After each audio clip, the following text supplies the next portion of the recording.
चतुर्वेद अरुवेद के ऋषियों तुम्हें प्रणाम।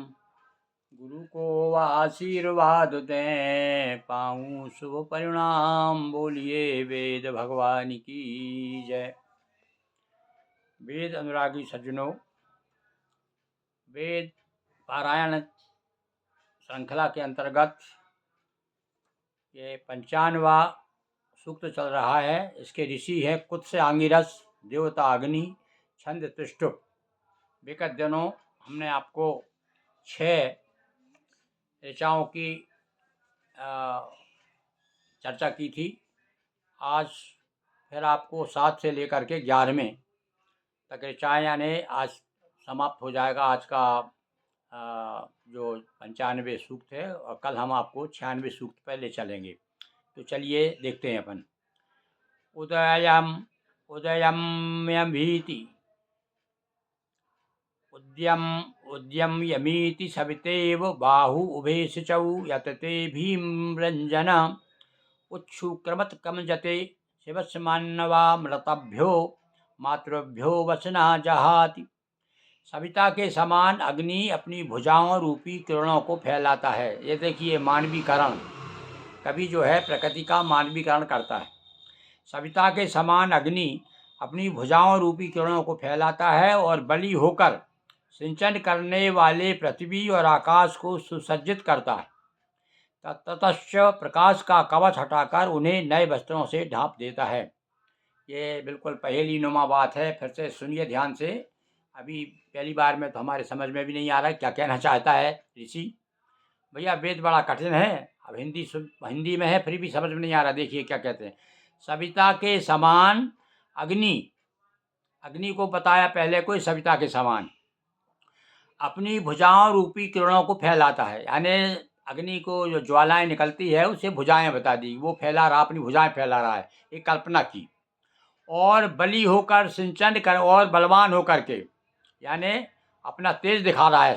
कौन? अग्नि। सिंचन करने वाले पृथ्वी और आकाश जो है सिंचन करने वाले को सजाता है। यानी पृथ्वी आकाश पे, मतलब पृथ्वी से भी उन पानी डाल करके बुझाते होंगे लोग अग्नि को, और ऊपर से भी पानी गिरता है, बुझा देता है। तो ये क्या कहा, सिंचन करते एक तरह से अग्नि का। और ये मतलब मंत्रों के द्वारा जल से सिंचन भी किया जाता है, हो सकता है वो संकेत हो। तो उसको ततश्च प्रकाश का कवच हटा करके उन्हें वस्त्रों से ढांप देता है। प्रकाश का कवच हटाना मतलब वो जल रूपी कवच से प्रकाश को मध्य कर देता है, मतलब शांत कर देते होंगे उसको। अग्नि की जो वेदी है उसको वस्त्रों से ढांप देता है, मतलब उसे यज्ञ समाप्ति के बाद का प्रस्तुतिकरण है। तो ये समरूपम करोतु उत्तरम यत् संपुंजानः सदने गोभिर्दभि कविर्वदनम परिमरमुच्यते धीहि सा देवताता समितिर्बभूव। हे मेधावी अग्नि, तू अपने स्थान में गौ दुग्ध घृत रूपी रसों से संयुक्त होकर तेजस्वी रूप धारण करता है। अब इसको जब घी पड़ता है ना, तो ऐसा उसको गाय का ध्यान आ गया ऋषि को, क्योंकि घृत से हवन करते हैं। तो क्या कहता है ऋषि, कह रहे हैं हे मेधावी अग्नि को मेधावी यानी हमारी बुद्धि को बढ़ाने वाली, तू अपने स्थान में गौ दुग्ध घृत रूपी रसों से शक्त होकर, यानी लोग गाय के दूध और घृत जो रस है उसको उससे हवन करते हैं ना, तो उससे और तेजस्वी होता है। मतलब हवन करते हैं तो हवन डालने से अग्नि प्रज्वलित होती है, ये भाव है उनका। अपने मूल स्थान को परिशुद्ध कर, मूल स्थान तो शुद्ध हो जाता है और अंतरिक्ष तक दिव्य तेज का विस्तार करता है। और जब वो चलता है, मतलब वो हवन लोग सब मंत्रों के साथ आहुति देते हैं, तो अग्नि ज़्यादा प्रज्वलित हो जाती है। तो उसका एक रूपक दिया है, इस प्रकार से अग्निदेव तो तेज हो जाता है। ठीक है। उरुतेज्रह पर्येति बुद्धिनम वरोचमानम महिषस्य धामा विश्वेभिरग्ने स्वशोधिरद्धो अदे अदब्ध अदब्धे भी पायु भी पायुष्यमान। अंतरिक्ष के व्यापक स्थलों तक अग्नि का उज्ज्वल तेज व्याप्त है। ये अग्नि प्रज्वलित होकर तू अपने रक्षा साधनों से हमें संरक्षित करे, यानी अग्नि से रक्षा की कामना की गई। धनवंत स्त्रोतः कृणुते गात्र भूमि शुक्रे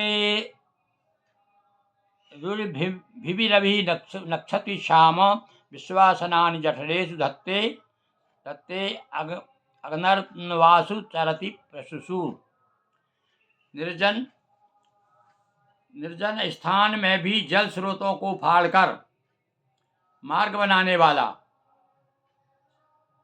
अग्नि जल वृष्टि करके पृथ्वी को जलों से तृप्त कर देता है और सब अन्नों को प्राणियों के उदर में स्थित करता है। वह वनस्पतियों औषधियों के गर्भ में बल का संचार करते हैं। यानी देखो अग्नि यह संकेत कर दिया भाई क्या हमारे पेट में भी अग्नि है, और वो अग्नि यदि बंद पड़ जाती है तो आप जानते हैं क्या स्थिति होती शरीर की।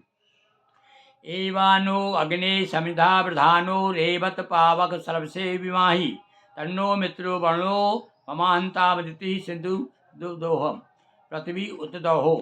एवानु अग्ने समिधा वृधानो रेवत पावक सबसे विमाही तन्नो मित्रो वरुणो मामहंतामिदिति सिंधु पृथ्वी उत्दोहो। सिंधु पृथ्वी उतद्यवहो। हे पावन निकारता अग्नि पवित्र भी करती भाई। समिधाओं से प्रज्वलित होकर तू हमें धनादि देने वाला है। अपने यश से प्रकाशमान हो। हमारी इस प्रार्थना का मित्रा वरुण अदिति सिंधु पृथ्वी आकाश भी अनुमोदन करे। यानी हम जो प्रार्थना करते हैं उस प्रार्थना का समर्थन सभी लोग करें। बोलिए वेद भगवान की जय।